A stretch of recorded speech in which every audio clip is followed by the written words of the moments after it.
Hi guys! Itong video na to guys, unexpected. Hindi ko pala inaakala na naka-video pala ako. Hindi ko alam na naka-on pala yung video. Oo, kaya ayan na, pinatuloy ko na. Oo, di pasagdan na lang na ako na mga kananay. So, kani akong gibuhat kananay, mga madi. Naamang mga sako na kana bang free na saan ko buta nga nagbugas kana mo palit kog bugas, so nanagka ng mga sako, so nag-arrange kog mga sako akong gipang arrange kay magamit na ako na sa recycle sa mga basura. So syempre i-recycle mag na to ng basura gikan sa plastic, papel, botelya. So at least natin mga sako na magamit. Oo, para hinlo ang ara. No, di ta magkalat. Tapos guys, kani siya nga ako, kaning adlaw, gikan pug ko na malingki na malit baya kog bugas atong kuan. Kay wala na tay bugas. O, giingon na life, rice is life. Oo, so di kita pwede mabuhi og ko bahalag walay sudan basta kay naalay bugas.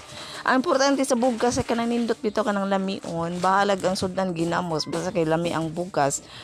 Makakaon na gihapon ta. Oh, so ana maginang ato ang kinabuhi gid. So ang priority man gyud pinakauna. Oh.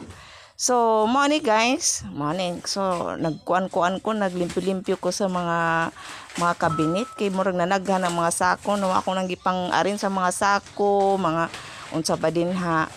Oh, nya kadi po mga iring po, mga samukan po ng iring musud po daning kabinet, dami kini ipasugod na lang ni disira. Oy, ay kadaghan man ng mga iringan ni okay kasi ganahan og iring dito na mo kay murag ninaghan ng taon mo gihimo man ig birthing clinic ni atong balay.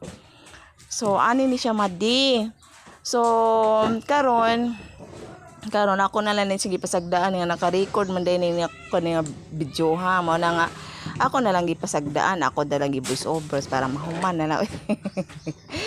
So, maora to mga madino. So, ingana gid ang atong kinabuhi, kinahanon maglihok-lihok ta o ingana gid atong mga kananay unsay ma-stress ta kana hapit na mahurot na atong bugas. O magpapasalamat gihapon ta kay wa gihapon ta pasagdai sa Ginoo. So gitagaan gihapon tag blessing. Oo nga makapalit pud tag bugas, no. So kita mga kananay always kita mag-pray. So mao na gini atong ginabuhat, pasalamat sa Ginoo matag adlaw. At least nabuhi gihapon ta, mga kaunta sa isa kada katulo. So barot to.